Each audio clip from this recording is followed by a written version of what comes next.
lah Pak. Saya tuh penasaran gini Pak. Saya sih mau, jujur aja, saya maunya Bapak sih tetap Menko Polhukam. Karena maunya saya gitu. Tapi saya siapa gitu kan, kita tidak bisa menentukan kan gitu kan. Maunya saya dan mungkin kayaknya maunya banyak orang gitu Pak. Tapi seandainya Bapak tidak seandainya tidak masuk ke pemerintahan gitu, terus Bapak mau ngapain? Oh banyak. Saya sekarang justru sudah mengantisipasi kemungkinan untuk tidak masuk. Kemungkinan ya. Lebih saya sudah mulai membuka jalur-jalur lagi dengan kampus di mana selama ini saya mengajar di berbagai perguruan tinggi. Mau ngajar lagi berarti? Iyalah. Kan memang enaknya jadi dosen, kalau jadi pejabat itu jabatan habis, pulang ke kampus. Benar. Saudara-saudaraku yang saya cintai, saya banggakan. Itu tadi potongan podcastnya Deddy Corbuzier dengan Pak Mahfud MD beberapa hari yang lalu ya, 3 hari yang lalu ditonton banyak banget nih, 5 hari yang lalu 6 juta viewer lebih. Itu pertanyaan di detik-detik terakhir di podcast tersebut. Deddy Corbuzier mengungkapkan keinginannya, nggak tahu apakah keinginan betul-betul ataukah hanya pancingan semata, walau alam bisawab, ingin kembali di posisi Menko Polhukam. Keinginannya Deddy Corbuzier dan katanya banyak orang. Sebelumnya Pak Deddy Corbuzier juga menanyakan seandainya nanti Pak Mahfud MD diambil kembali oleh Pak Prabowo untuk menduduki posisi tertentu di pemerintahan, bersedia atau enggak ya. Pak Mahfud tidak mengatakan bersedia, juga tidak mengatakan tidak, dengan alasan itu persoalan etika ya, karena kemarin adalah lawan politiknya. Oke, menurut saya Pak Prabowo adalah seorang negarawan sejati. Tentu akan mempertimbangkan prinsip-prinsip berbangsa dan bernegara di dalam akan mengambil orang-orang yang dipandang atau dinilai bisa dipercaya untuk mendampingi pemerintahnya 5 tahun ke depan, baik di posisi menteri ataupun posisi-posisi strategis yang lain. Nah, terkait Pak Mahfud MD, dalam konteks profesionalitas, skill, kepakaran, nggak ada yang meragukan Pak Mahfud MD dari kepakarannya di bidang hukum, karena memang itu dunianya Pak Mahfud MD. Makanya dulu kan saya pernah dalam salah satu video saya mengatakan sesungguhnya secara pribadi saya sangat tidak setuju Pak Mahfud MD ikut bermain secara langsung dipalakan menjadi cawapres, karena backgroundnya sebagai seorang akademisi, sebagai seorang pakar hukum itu adalah background hitam di atas putih. Sementara dunia politik kadang-kadang bibirnya putih tapi sesungguhnya yang dimaksudkan adalah merah, dan sebaliknya, itu dunia politik. Maka itulah yang menurut saya tidak cocok Pak Mahfud MD di posisi itu. Cocoknya adalah posisi-posisi sesuai dengan kepakarannya di bidang hukum, ya tadi itu Menko Polhukam, Jaksa Agung, Mahkamah Konstitusi, dan lain sebagainya. Tapi ya apa mau dikata, sudah terlanjur. Sehingga dalam dunia politik itu yang memang biasanya hitam dikatakan putih dan putih dikatakan hitam. Pak Mahfud terseret di situ, sehingga dalam musim atau masa kampanye kemarin menurut saya banyak terjebak pada euforia politik itu, sehingga yang kemudian membuat banyak blunder secara politik atas statement-statement Pak Mahfud MD, yang itulah menurut saya salah satu dari sekian banyak penyebab kekalahan pasangan Ganjar Mahfud. Karena memang politik itu kejam melihat apa yang tersurat. Ketika Pak Mahfud MD terlihat meremehkan Gibran dalam debat cawapres, itu akan dinilai sangat buruk oleh publik. Sementara Pilpres ini hakimnya adalah publik, suara terbanyak. Apapun profesinya, walaupun hanya petani biasa, setiap hari bekerja di sawah, di pasar, tidak tamat SD sekalipun, nilainya sama. Satu petani dengan satu guru besar. Sehingga 1000 guru besar yang menilai positif dengan Pak Mahfud MD. Tetapi ada 1 juta masyarakat di bawah yang menilai sebaliknya. Ya tidak ada gunanya penilaian positif dari guru besar 1000 orang ini. Itulah one man, one vote. Dan Pak Mahfud MD nampaknya kemarin tidak menyadari ini. Karena terseret dalam arus heroisme kampanye politik praktis yang sangat kejam. Belum lagi pada momen-momen yang lain. Ada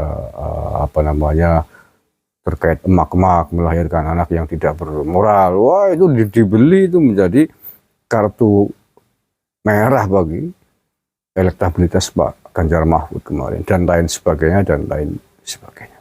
Nah, kembali terkait dengan kemungkinan Pak Prabowo akan memakai Pak Mahfud MD atau tidak gitu ya. Terkait dengan pertanyaannya Deddy Kobuser tadi. Saya kira pertimbangannya adalah sejauh mana kemarin dugaan publik terhadap Pak Mahfud MD atas keterlibatan sejumlah tokoh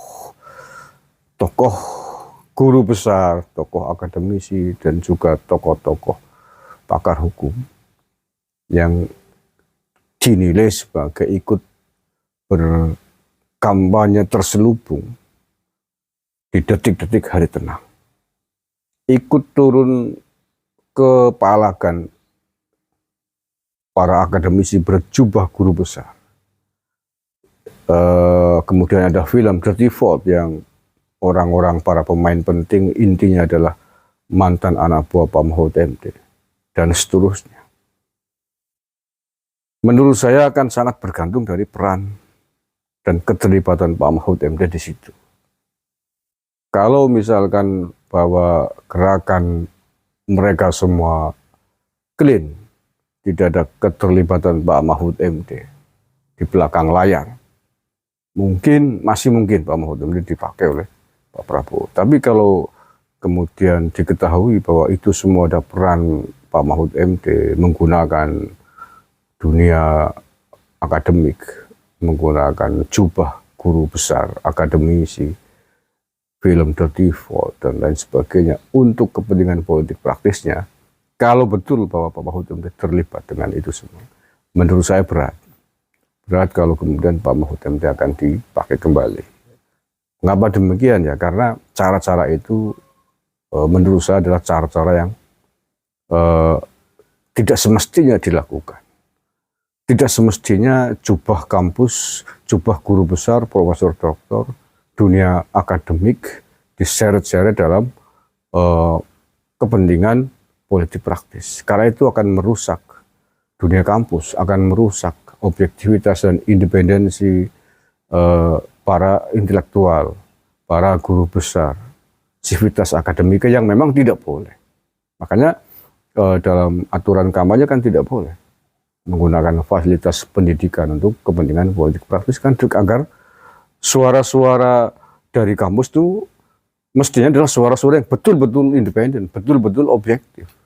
Bukan suara kepentingan salah satu pemain politik, bukan suara politik praktis, bukan kepentingan politik praktis. Makanya ketika kemudian kepentingan politik praktis dibungkus dengan identitas akademisi, identitas guru besar, ini sangat berbahaya. Akan mengacaukan dunia akademik. Orang akan menjadi tidak tahu mana ini yang benar atau tidak. Ini guru besar, dianggapnya itu betul-betul suara akademisi, dianggapnya ada independen, ternyata punya kepentingan politik praktis, akan mencemari kesucian dan kesakralan ilmu pengetahuan, kesakralan guru besar, kesakralan dunia akademik. Ini ya sama kayak orang yang berkampanye dengan jubah agama, sama-sama merusaknya. Agama yang mestinya adalah pengawal moralitas, pengawal kebenaran, yang mestinya tetap dijaga kesuciannya untuk kepentingan dengan Sang Pencipta, untuk kepentingan kebenaran atas dasar kitab suci. Kalau kemudian ditarik, diseret menjadi alat politik ini merusak agama. Sama dengan ketika dunia akademik, dunia kampus, guru besar digunakan untuk kepentingan politik praktis akan mencemari kesucian kampus, kesucian guru besar. Jadi itu sama-sama 11-12 menggunakan sakralitas agama, sakralitas dunia kampus untuk kepentingan politik, dijadikan jubah politik. Ini berbahaya. Nanti orang akan menjadi bingung, kok agama kok begini, kok dunia kampus kok begini. Itu, jadi hanya beda jubah aja. Makanya sekali lagi menurut saya, apakah Pak Prabowo akan mengampuni dalam tanda petik ya Pak Mahfud MD dalam kontestasi atau kampanyenya kemarin atau tidak, saya kira akan sangat bergantung dari beberapa hal yang tadi saya sebutkan. Sejauh mana peran Pak Mahfud MD. Kalau dia betul-betul clean, tidak terlibat dengan